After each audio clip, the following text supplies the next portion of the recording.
Hello， 大家好，欢迎收看本期视频。在正片开始之前啊，我们先问大家一个问题：你家里的电视有多久没有开过了？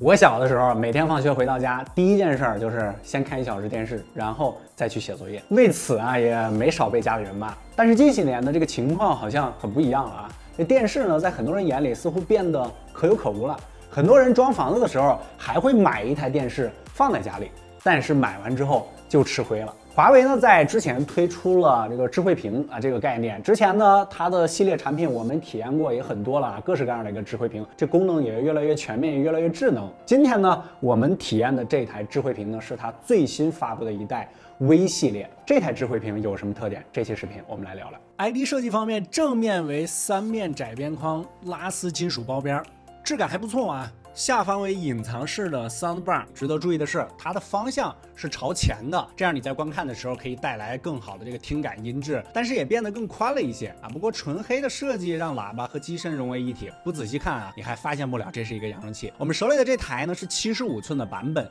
分辨率是3840x260的4K 屏。刷新率120赫兹，局部峰值亮度可以达到1000迪特，色准达到了专业级显示器的标准，支持显示效果更好的动态 HDR， 这些都是常规操作了。值得称道的是和蒂瓦雷合作的9单元音箱。早在2019年的时候，华为就和蒂瓦雷有合作啊，将蒂瓦雷的音箱技术呢带到了智能音箱上。这次两者再度合作，把蒂瓦雷音箱带给了智慧屏，实际听感确实不错。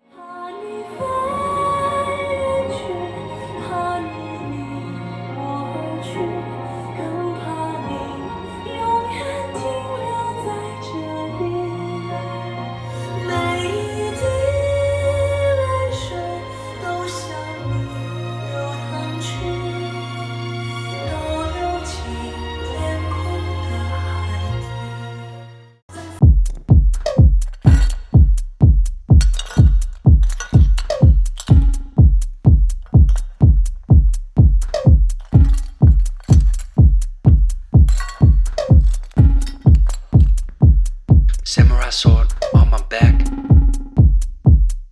You don't know how to act.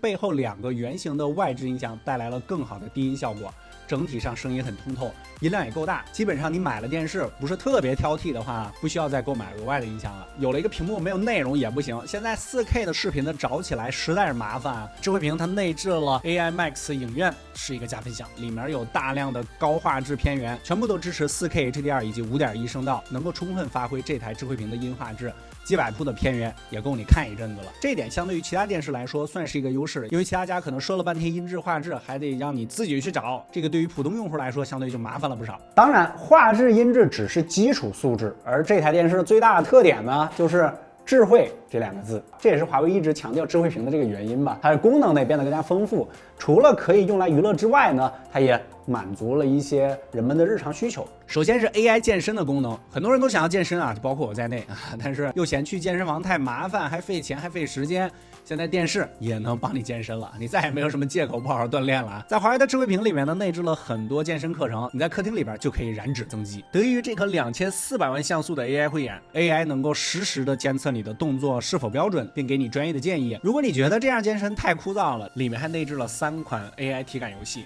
比如这个跑酷游戏啊，和前些年流行的这个地铁跑酷神庙逃亡非常像，就是主角换成了你自己 ，AI 能够通过摄像头分析出你的动作，并映射到游戏之中，这样不仅代入感强，而且在嘻哈之中还能把这个体重给降下去。还有一个功能，对于家里有孩子的朋友是非常有用的，就是 AI Kids 这款智慧屏内置了儿童模式，里面有丰富的定制内容，动画片、儿歌课程都有。通过 AI 摄像头，智慧屏可以实时监测小孩的坐姿和距离。如果熊孩子躺下来了，又或者凑到屏幕面前，电视就会停下来，并且纠正孩子的姿势，家长也不用隔几分钟就提着刀提醒一下熊孩子坐正，离屏幕远点。这种话在你小的时候应该也没少听。作为华为生态链的一环，多设备协同自然也是必不可少的功能。比如手机和电视的通话功能，通过畅联应用就可以实现手机和电视的通话，并且紧跟目前手机的小窗风潮，它也支持小窗功能。在看视频的时候接到电话，可以用小窗来接听，聊天看剧两不误。同时它有个贴心的细节，就是它可以只采集通话的音频流，这样对方在通话的时候就听不到你电视里边放的是什么了。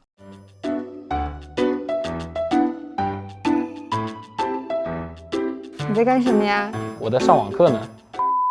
在通话的时候还可以共享屏幕，比如把手机的屏幕投射到家里的电视上，这个非常适合家里有老人的朋友。爸妈如果想发朋友圈但是不会，或者手机需要设置什么不会了，就可以在电话里把我们的屏幕分享给父母，一步一步教会他们发一个精致的朋友圈，或者关掉那个烦人的广告。这台智慧屏如果说不足的话，有个遗憾就是内置的商店啊，这个 APP 目前不够丰富，有个别常用的 App 暂时都没有，希望未来可以丰富一下 App 的数量，让用户用起来更加方便一些。小的时候电视是我们最好的伙伴啊，现在我们长大了啊，我们的注意力呢开始被手机啊、电脑啊、iPad 啊，或者说生活中的种种琐事所占有。电视在我们工作生活中这个角色也在慢慢发生转变，播放器的属性开始慢慢淡去了，而在其他方面，电视即将发挥它更多的作用，或者说已经开始发挥了，各种你之前想不到的功能，现在都给你加上了。这台智慧屏对我个人印象最深的就是和蒂瓦雷合作的这个音箱，确实让人不是说眼前一亮啊，是耳朵一亮。之前我们一直还调侃智慧屏这3个字啊，这个智慧是吧？但是后面我们发现很多厂商也学华为，也都推出了